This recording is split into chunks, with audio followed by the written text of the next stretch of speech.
మా మీడియా మిత్రులందరూ అస్తమానం స్టేజ్ మీద కనబడుతున్నాను. కొంచెం బోర్ కొడుతున్నాను. అర్థమవుతుంది నాకు కూడాని. ఎంత తగ్గిందాం అన్నా కూడా ఇంపార్టెంట్‌యి మిస్ చేసుకోలేము కదా! ఇది చాలా ఇంపార్టెంట్ మనకి. అండ్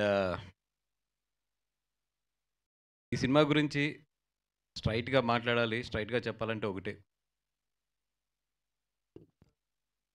ఈ సినిమా నిజంగా ఒక జీవితంలో జరిగింది అంటే మాత్రం ఎవరు నమ్మలేం. ఈ కథ ఎవరన్నా ఇది నిజంగా జరగకుండా ఉండి, ఈ కథ ఎవరన్నా చెప్తే మాత్రం 100% మనం ఆ డైరెక్టర్‌ని గాని, ఆ రైటర్‌ని గాని, ఏమయ్య ఏ మనిషి అన్నా ఇట్లా ఆలోచిస్తాడా అంటాం.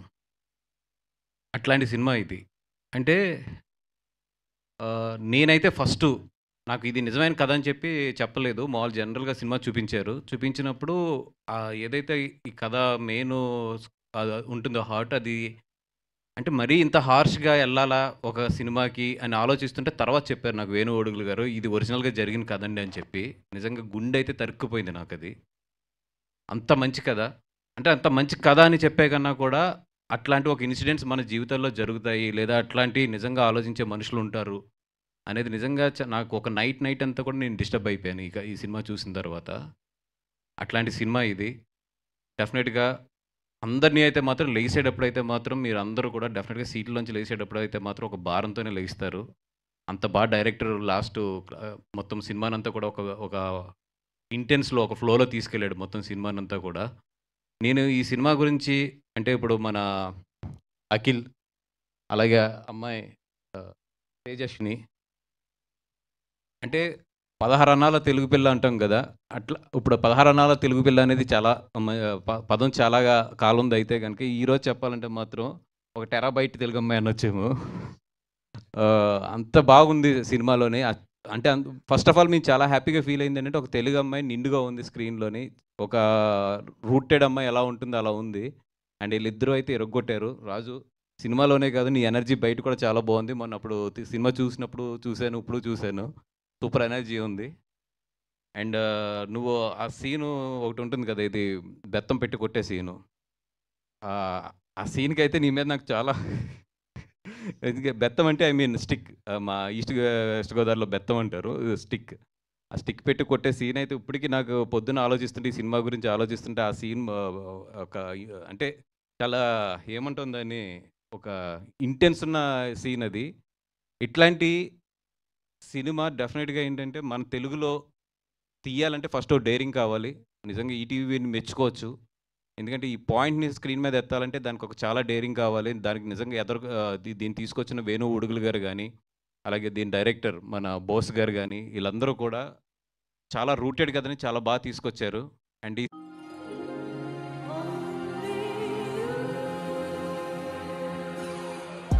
Search your soul, find your goals. You're one in a million, play the role. All you have to do is try, no rules applied. As long as you can keep it real, you are qualified. Only you can decide what to show, what to hide. మన తెలుగు సినిమాకి ఒక మంచి నటుడైతే దొరికాడు ఈ సినిమాలోని. ఆహ్, చాలా చేశారు. అంటే నేను చెప్పకూడదు. ఆ క్యారెక్టర్‌లో కొన్ని రివీల్ చేయకూడదు కాబట్టి ఎక్కువ మాట్లాడలేను గానీ, ఈయన బయట చూడనోళ్ళు ఎవరైతే ఉంటారో ఆళ్ళందరూ మాత్రం ఆ క్యారెక్టరే ఈయన అనుకుంటారు. అంత చేశాడు ఈయన. నిజంగా ఆహ్, అంటే ఫస్ట్ సినిమా అంటే మీన్ సెకండ్, థర్డ్ సినిమా అనుకున్నా. థర్డ్ సినిమా అనుకుంటానండి. అందుకని ఎక్కువ పొగట్లేదు. బట్ డెఫినిట్‌గా మీకు ఎదరెదర స్టేజెస్ మీద మాత్రం నటనకి మాత్రం చాలా డెఫినిట్‌గా మిమ్మల్ని మెచ్చుకుంటారు. థాంక్ యూ అండి. సురేష్ బబ్లీ గారు ఆహ్ 'రాంబాయి' సాంగ్ మాత్రం కుమ్మేబోతుంది. ఈ నెక్స్ట్ 3, 4 మంత్స్ అయితే మాత్రం అందరి నోళ్ళల్లో మాత్రం ఈ టైటిల్ సాంగ్ ఏదైతే ఉందో 'రాంబాయి' అది ఉంటుంది. ఎందుకంటే నాకు ఈ మధ్యలో ఫేవరెట్ సాంగ్ అది. నేను ఎన్ని సార్లు ఆ సాంగ్ ఇన్నానంటే ఇప్పుడు నా కార్‌లో గాని, నా ఫోన్‌లో గాని చూస్తే ఫస్ట్ సాంగ్ అదే ఉంటుంది. నేను తెప్పించుకుని మరీ అది లూప్‌లో వింటున్నాను. 'రాంబాయి' సాంగ్ మాత్రం నెక్స్ట్ 3 మంత్స్ మాత్రం గట్టిగా ఎళ్తుంది. ఎస్పెషల్లీ ఎవరైతే ఫోక్ ఇష్టపడతారో ఆళ్ళందరికీ కూడా మంచి ఫేవరెట్ సాంగ్ అది. నేను వంశీకి కూడా చెప్పాను. ఆ టైటిల్ సాంగ్ మించి ఈ సినిమా పబ్లిసిటీ స్ట్రాటజీ చేయమని చెప్పి. ఎందుకంటే అంత మంచి సాంగ్ అది. డెఫినిట్‌గా బబ్లీ గారు మళ్ళీ గట్టి సాంగ్ ఇచ్చారు. ఆల్ ది బెస్ట్ అండి. ఇంకా మా వంశీ నందిపాటి చేతిలో పడిందంటే ఇంక పబ్లిసిటీని పిప్పు చేసి దాంట్లో జ్యూస్ అంతా పిండేసి మీరందరూ టైర్డ్ అయిపోయి వంశీ ఫోన్ వస్తే జడిసిపోయేటట్లు చేస్తాడు నాకు తెలుసు. కానీ ఇందాకే చెప్పాను, ఖర్చు కూడా జాగ్రత్త నాన్న. ఫస్ట్ ప్రెస్ వాళ్ళు భయపడుతున్నారు, తర్వాత లెక్కలు చూస్తుంటే నేను భయపడుతున్నాను. కంట్రోల్ అని చెప్తున్నాను. ఈటీవీ వాళ్ళకి అందరికీ కూడా, వేణుగుడుకులు గారికి కానీ ఈ సినిమాలో ఉన్న టీం అందరికీ కూడా మంచి ఇది రావాలి. ఎందుకంటే చాలా హానెస్ట్గా చాలా కష్టపడి తీశారు. ఎవరినన్నా అంటే నాకు పేర్లు తెలియదు కాబట్టి కొంతమందిని ఎదదాం చెప్పకపోయినా కూడా నితిన్ గారు, సాయి గారు అందరూ కూడా, మీరు అందరూ కూడా మంచి సినిమా అవ్వాలి. ఇది అందరం కలిసి మళ్ళీ ఒక మంచి సినిమాని తెలుగు సినిమా థియేటర్స్కి తీసుకొద్దాం. All the best. Thank you అండి. Thank you so much. November 21 Raju weds Rambai గట్టిగా ఉంటుంది. లవ్ స్టోరీ ఎదిరిపోయింది. రండి. Thank you. Thank you Banivas గారు. Thank you so much. నేను వెళ్ళాలి. మా కజిన్ వాళ్ళ అబ్బాయిది ఎంగేజ్మెంట్ ఉంది రేపు మార్నింగ్, మిస్ అవ్వకూడదు నేను, అందుకని. థ్యాంక్ యూ సో మచ్ అండి. Thank you so much. ఇలా అంటే మా వాళ్ళు చాలామంది నేను ఈ Q&Aలో మిస్ అవుతున్నానని చెప్పి చాలామంది డిసప్పాయింట్ అవుతారు. పర్లేదు, ఇట్స్ ఓకే. ఇదే ప్రెస్ మీట్లో నెక్స్ట్ Q&Aలో కలుసుకుందాం సార్. Q&A కూర్చుంటే ఏమొస్తాయి కూడా నాకు తెలుసు, అందుకే కూర్చోట్లేదు.